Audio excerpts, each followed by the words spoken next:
magre-release tayo ng isang Ford. Si Sir, nagkaalim pa ng Italy. Sir, thank you so much for blessing us.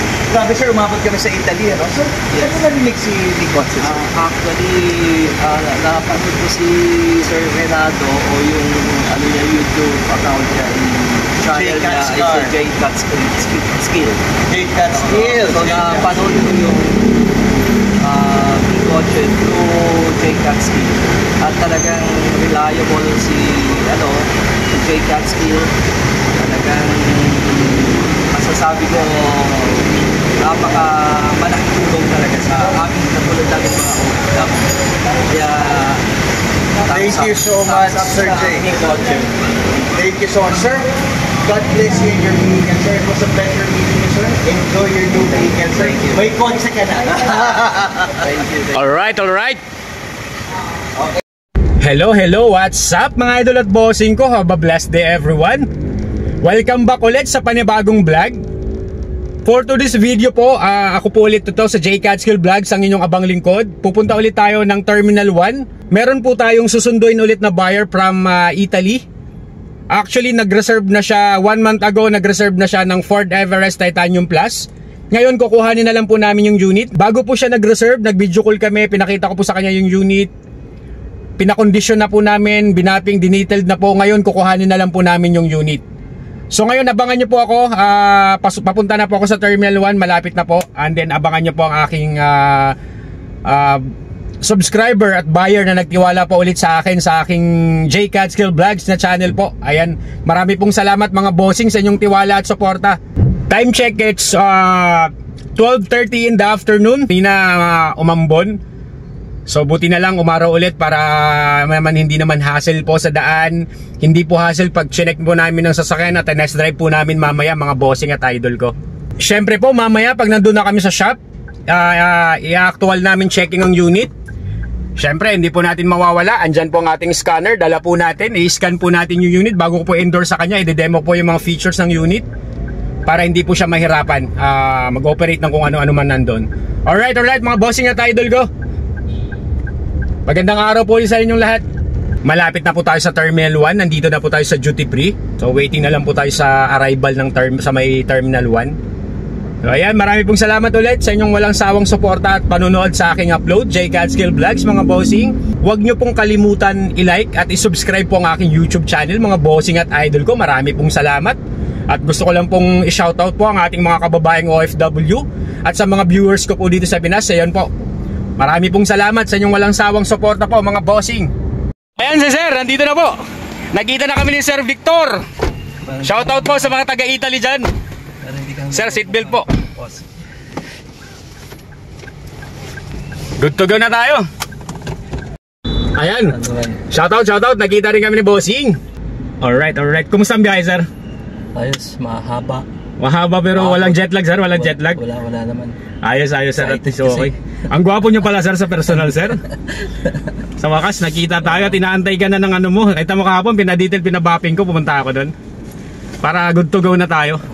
Thank you. Tapos ang ngayon na lang kasi mas maganda makita mo. Ngayon ko papagawa ko yung back to zero natin. Sanitize, mabilis lang naman yun, mga 30 minutes habang nandun tayo. Okay. Alright. Mga bossing, abangan nyo po mamaya pag nasa shop na kami. Magbablog ulit kami at i-demo ko kayo sa ring unit. Andyan yung scanner natin, i-check natin ng maigi para makita din ng bossing. Thank you. See you later guys. Ayan mga bossing, tinitest drive na po namin ng Ford Everest 3.2 Titanium Plus. Ayan, nakita nyo ang pogi ng unit to. Nakita mo may sunroof. Gwapong gwapo, naka leather seats. Talagang wala ka nang gagawin dito. Pero si sir gusto niya pang ipa-setup para naman talagang pogi talaga. Although nagpakabit na kami dito ng Raptor grill. Depende sa sir pag gusto niya pagpapalagyan pa ng 360 camera. Ayan. Shoutout dyan sa mga taga-Rawas ba sir? Ayan, shoutout po sa mga taga-Rawas dyan. Balang araw makakarating. Nakarating na ako ng Aklan pero malapit na daw yung Rawas doon Malapit na yung 3 hours na daw ang biyahe doon. Alright, mamaya ulit mga bossing. Ayan, okay naman tatanungin natin si sir yung handling. Si Ford naman, given na malambot ang manobela niyan. Wala kang masabi sa manobela na yan. Ganda ng ceiling pa, kulay black pa pati. Pag nagte-test tayo, check nyo sir yung RPM, kung accelerator mo kung responsive, kung may delay. Kabig mo po ng kaliwa or kanan para malaman mo kung may problema yung steering. Kung hindi naka-wheel alignment, mararamdaman mo agad dyan pag hindi naka-align. Tsaka may ano yan, may kabig yan pag sinagad mo yung left and right. Malamig naman po ang aircon mga bossing. Sunroof naman. Ayan po, gumagana yung ano niya. Close.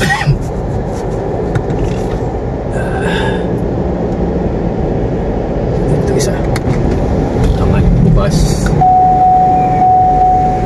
Ayan, sinicheck ko yung sunroof. Mas malikabok, sarap ko muna.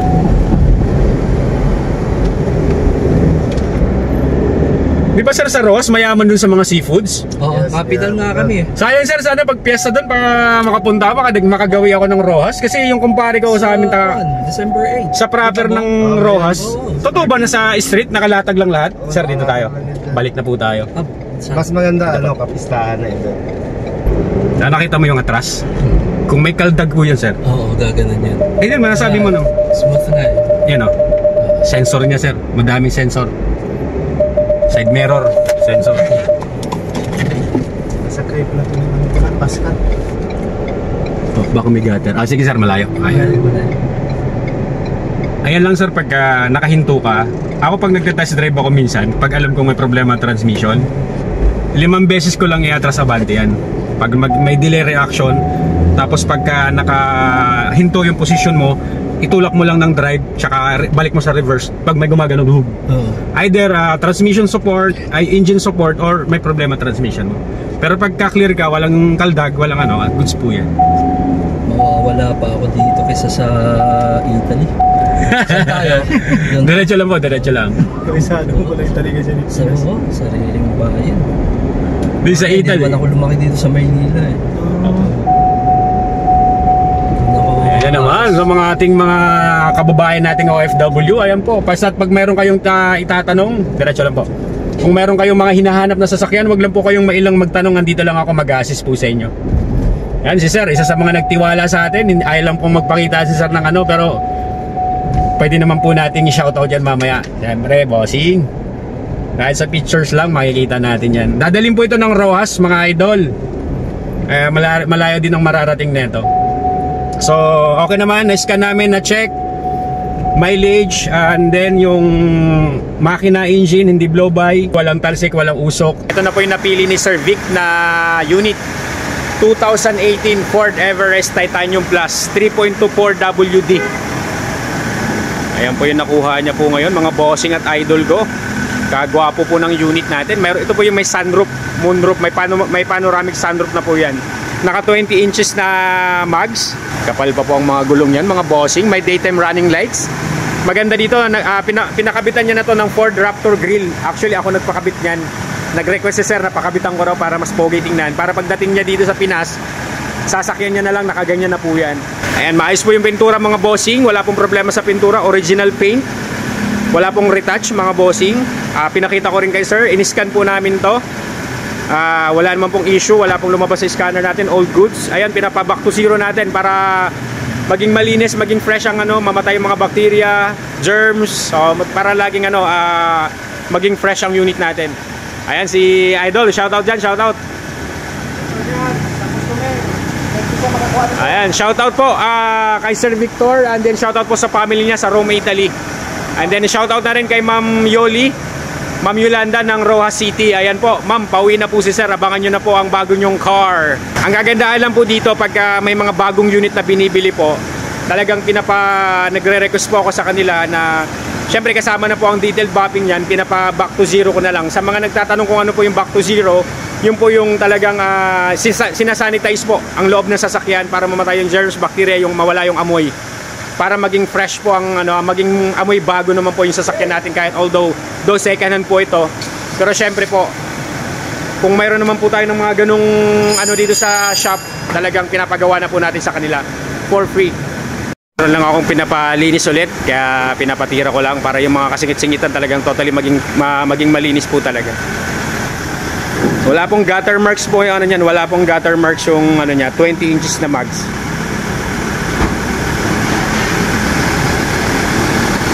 Ito yung mga Titanium Plus. Ito po yung may automatic tailgate na rin po yan. Automatic tailgate, may panoramic sunroof. Ganda po ng kulay nito. Tsaka yung daytime running lights niya mga bossing, kung mapapansin mo. Ayan. Paganyan po ang daytime running lights niyan. Sold again, we're here live at Mi Kotse. Ford Everest 2018 Titanium Plus, mga bossing at idol ko. Pauwi na po sila ngayon papuntang Roa City. Sold. Ingat bossing sa biyahe, ingat po.